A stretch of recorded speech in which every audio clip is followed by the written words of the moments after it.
Teologia, Bíblia e Apologética, né? Desde já seja bem-vindo ao nosso canal, onde estamos tratando aí sobre a autenticidade e a veracidade das Escrituras, somente relembrando que estamos tratando sobre a história da crítica bíblica positiva. Tratamos, na verdade, anteriormente alguns vídeos sobre a história da crítica bíblica destrutiva, mostrando alguns aspectos filosóficos, né, que faziam crítica, né, à autenticidade e da veracidade das Escrituras, mostrando alguns pontos de vista de alguns filósofos, né, que procuravam, na verdade, desarregar a postura, né, verdadeiramente divina das Escrituras.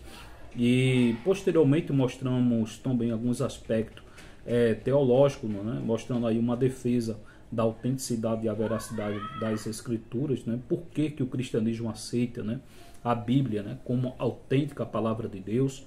Por que o cristianismo, né, ele sustenta a ideia de que a Bíblia de fato ela é a palavra de Deus? Não só, né, eu diria que só o cristianismo, né, mas também muito cientista, né, acredita que a Bíblia de fato ele é a palavra de Deus. Não só, na verdade, cientista na área da biologia, né? Você tem cientista na área da química, arqueologia, astronomia. Você tem uma devastidão aí na área da ciência que apoia, né, de fato a Bíblia. E a gente vai estar mostrando aqui posteriormente, não nesse vídeo, né? A gente vai trabalhar aqui um pouquinho sobre um método científico, né? E mostrando uma relação paralela, eu diria, sobre a Bíblia e as descobertas científicas. Então vamos aos fatos, né? Eu pretendo, na verdade, não ser bastante exaustivo também nesse vídeo, apesar que assuntos como esse, né, é bem difícil, né, a gente manter essa regra, ser bastante curto, né,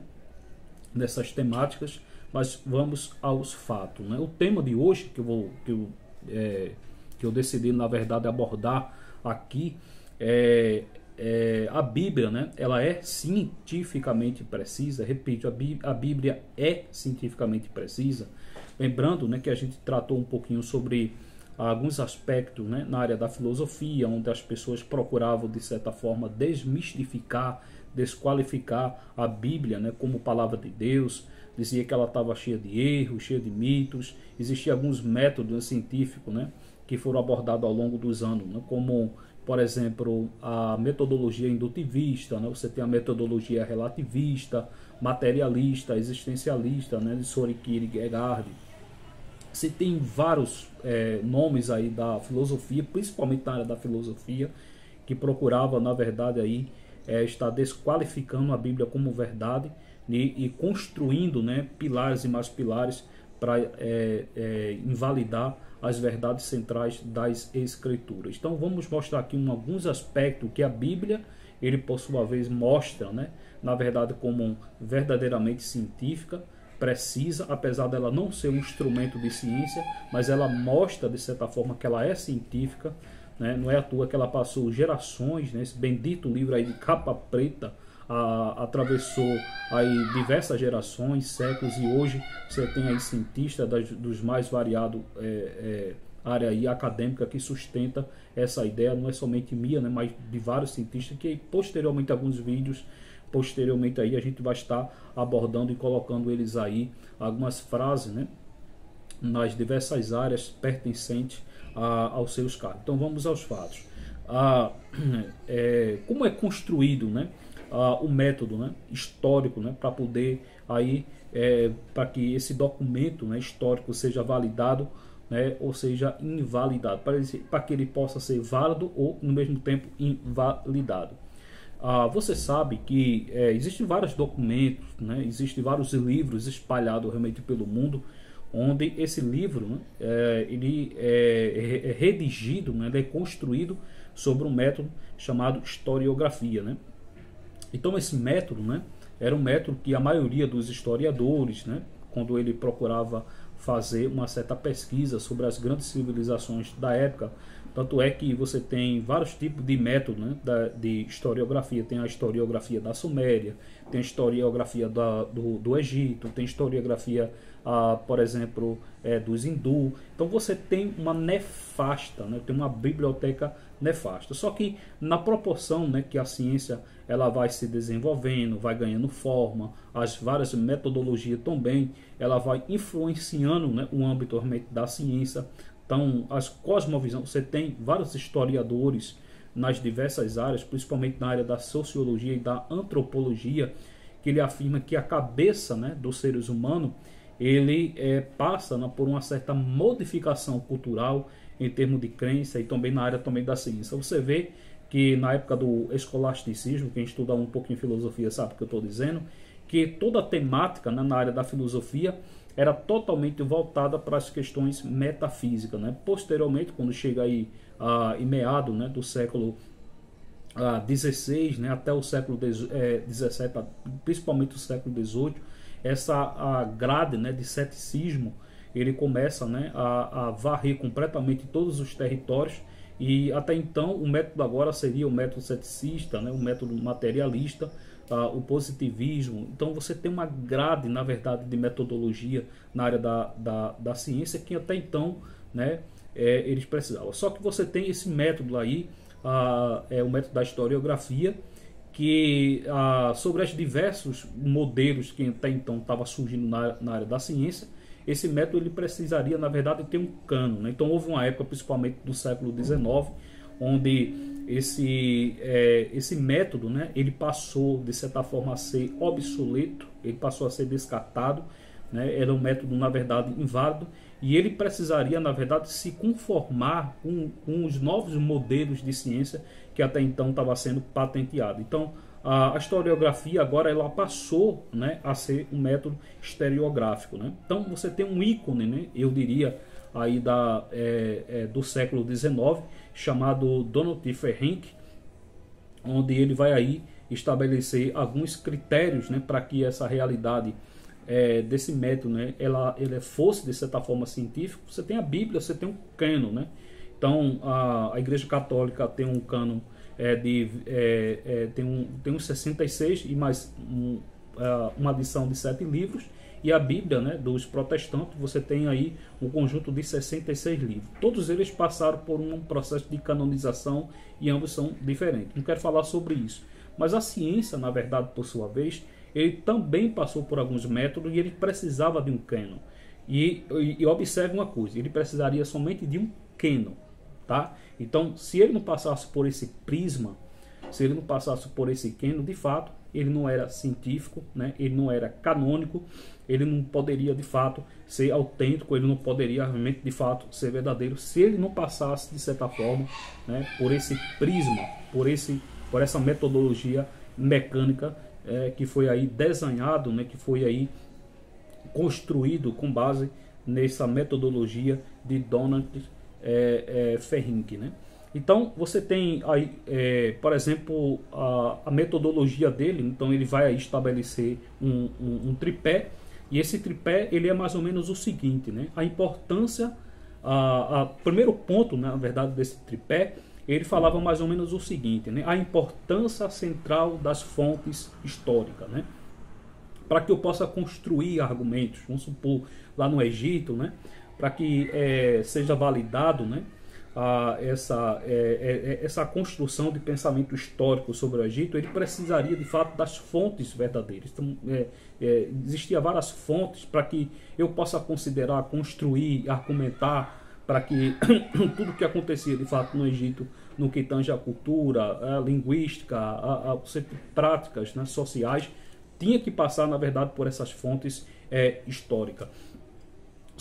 Até aí, na verdade, tudo bem, a gente não rejeita. Eu acho que, na maioria das vezes, nenhum método, né, ele passa a ser rejeitado. Você tem que sim avaliar todas as fontes, seja ele fonte interna, que está relacionada diretamente com a cultura egípcia, e fonte externa, né, ou seja, sobre outras culturas que falavam abertamente sobre aquela cultura do próprio Egito. Outro ponto que eu queria também destacar é a interdisciplinaridade das fontes, né, ou seja, no sentido geral. Então você vai analisar a época, você vai analisar, por exemplo, a cultura da época, você vai analisar sobre o ponto de vista analítico, né, realmente da época. Então você vê várias civilizações que existiam ao seu redor. Existia outros pontos de vista que olhava o Egito, né? Estou citando aqui como o Egito olhava isso da mesma forma que o Egito via. Então todas essas questões levava em consideração. Agora eu vou tratar do terceiro ponto, que é justamente aí que está o pequeno problema. Eu dizia pequeno não, um problemão gigantesco, né? Que é justamente a rejeição total, né, do método dualista e metafísica. Então, para Donald Ferrink, na verdade, qualquer pensamento sobre milagres, qualquer pensamento que esteja relacionado às condutas sobrenatural, então qualquer postura que esteja relacionada com a metafísica, ele deve ser descartável. Então ele não se encaixa verdadeiramente nesse ciclo, né?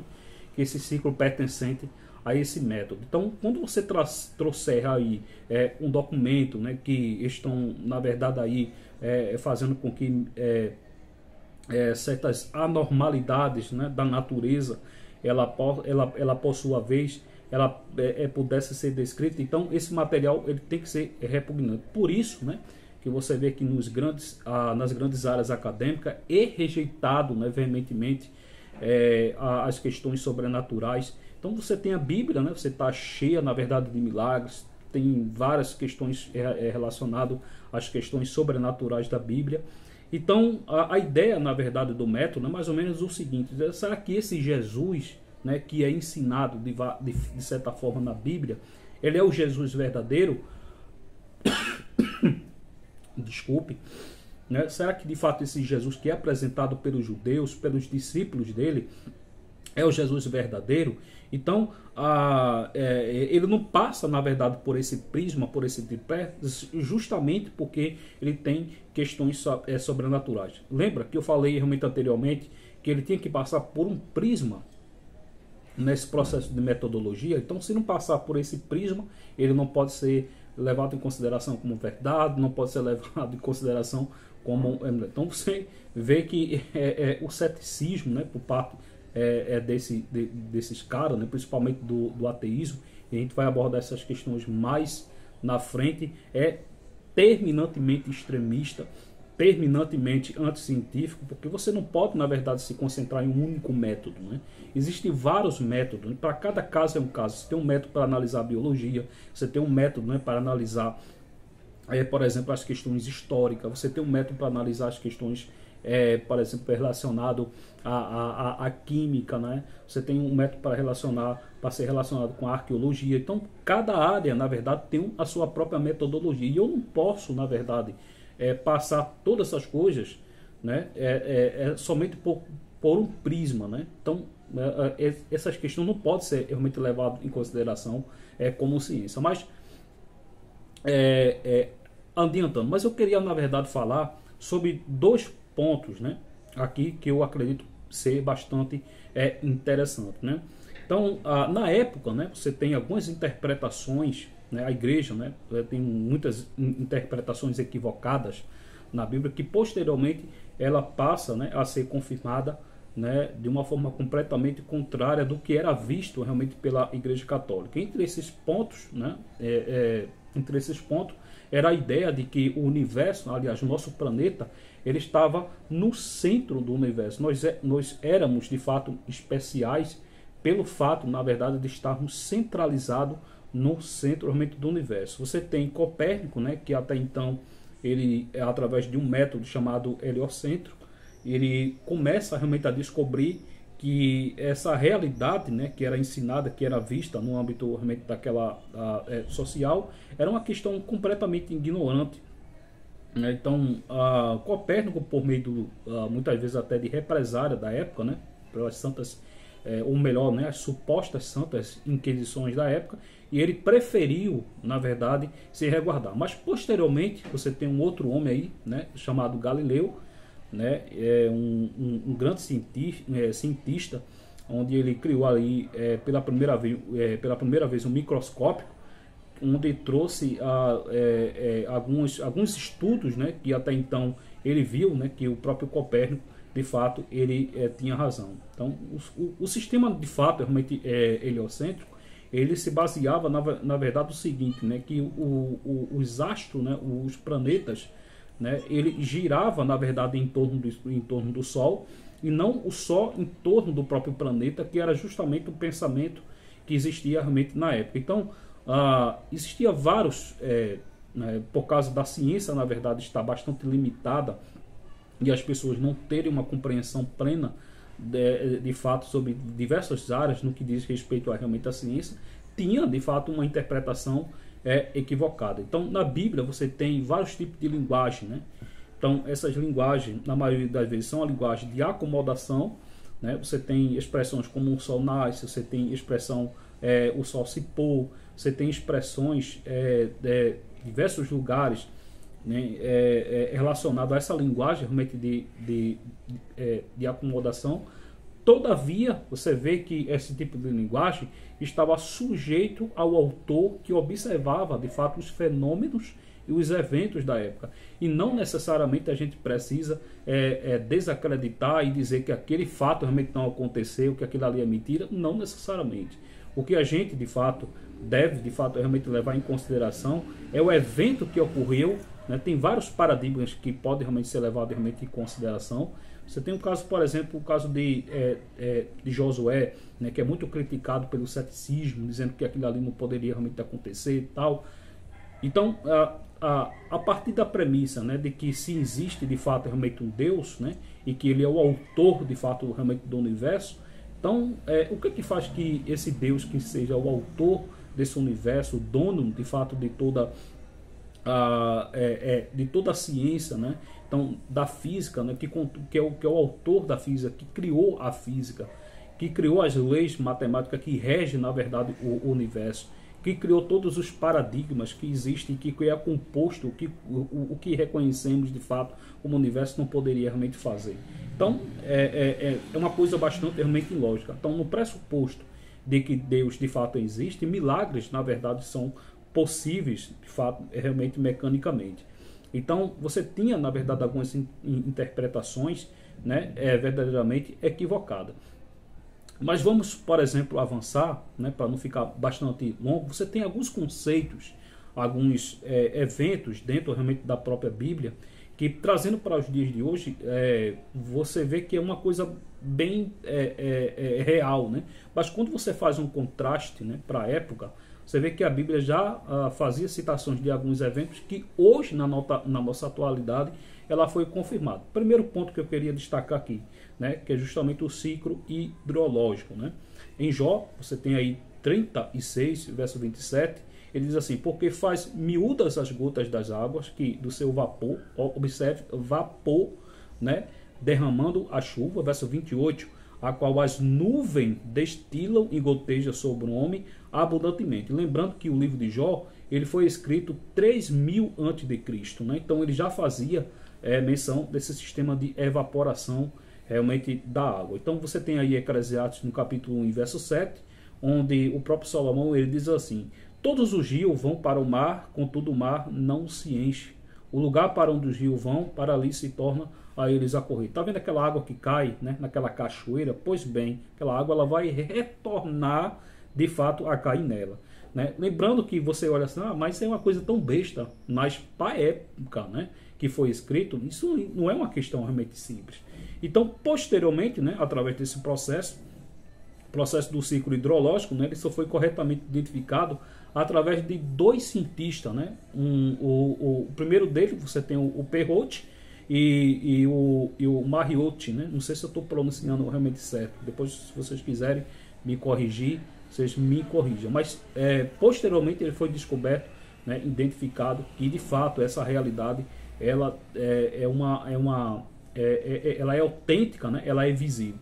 Então, o segundo conceito que eu queria mostrar para você, que a Bíblia, né, já fazia citação, que posteriormente isso foi descoberto, é o fato da terra estar suspensa sobre um vazio. Você tem Jó aí, né, verso 26, né, capítulo 26, verso 7, desculpe, onde o Jó ele diz o seguinte: o norte estende o vazio e suspende a Terra sobre o nada, né? Aí você diz, isso aí é uma coisa besta, né? Mas como é que ele pode ser besta, né? Se na época, na verdade, não existia telescópio, não existia esses materiais tão avançados que hoje a ciência, na verdade, faz uso, né, de fato dele. Não existia nenhuma mecânica, nenhum método que pudesse realmente distinguir isso, né, de uma forma bastante abrangente, né? Aí você tem aí a ciência, né? Não tinha ciência disso, de fato, realmente até Copérnico, né? Copérnico, na verdade, chegou a essa conclusão em 1543. Outra coisa, né? O ar é pesado. Lembrando que todos os povos da antiguidade acreditavam que o ar era destituído de fato realmente de peso, né? E você tem aí Jó, né? Quem diria, 28, né? 25, quando deu peso ao vento e tomou medida das águas. Está aí, né?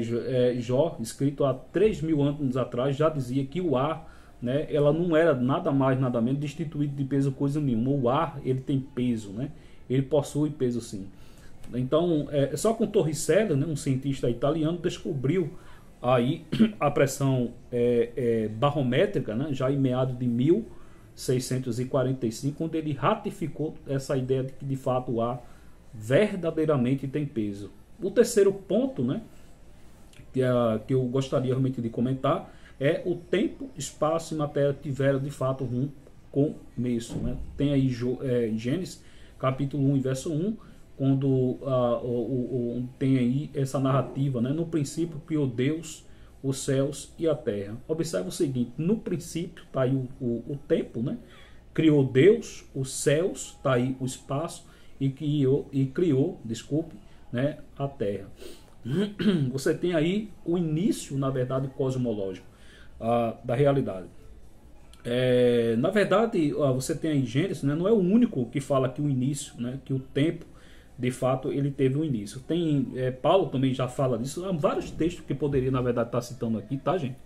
Que fala, né, que o tempo de fato teve um início. A Bíblia já fazia, né, jus de que de fato o tempo ele tinha, né, um início. Tem Timóteo, né, em capítulo 1 verso 9, 2 Timóteo, né, capítulo 1 verso 9, que diz assim: que nos salvou e chamou com uma santa vocação, não segundo as vossas obras, né? Paulo fala isso, mas segundo o seu próprio propósito e graça que nos foi dada em Cristo e Jesus, antes dos tempos dos séculos, né? Ou seja, antes que o tempo, né, antes que os séculos de fato passassem realmente a existir. Lembrando, né, em rápidas palavras, né, eu vou abordar essa questão futuramente, né, sobre o tempo de fato ele é eterno mesmo, né? Lembrando que das descobertas, né, que fizeram com que essa realidade fosse possível foi sobre a teoria, né, da relatividade geral de Einstein. É importante também a gente salientar que na época de Einstein, a maioria, né, dos cientistas, dos físicos e astrônomos, né, ele não considerava que a Terra, né, na verdade, aliás, o universo teve, né, um começo. Eles alegavam que o universo, né, ele era eterno, e pelo fato de ele ser eterno, não necessitaria, né, de um Deus absoluto. Então Einstein, né, através da teoria da relatividade geral, através de um cálculo, ele começa, né, a descobrir aí certos tipos de particulares, de fato, né, esse início realmente cosmológico. Só que Einstein, né, ele meio que encobriu essa verdade, e posteriormente você tem dois, né, cientistas proeminentes, o nome dele é George Lemaitre, e o outro, né, tem o Alexander Friedman. Ele pegou esses cálculos, estudou e viu que essa realidade era inevitável, né, de que essa teoria que o mundo, né, que o universo ele não teve início, que ele era eterno, ele foi completamente barrado realmente da ciência. E hoje, né, a ciência, a esmagadora maioria de todos os cientistas, né, sustenta de fato de que houve o início do tempo, espaço e matéria. Então é isso, gente. Então espero que você realmente tenha gostado. Se vocês quiserem compartilhar, tem um sininho, né, que vocês podem aí estar realmente clicando nele para ver os outros vídeos, né, que serão realmente aí colocados aí, e vocês não perderem nenhuma atualização dele. Desde já, fique com Deus. Então por hoje é só.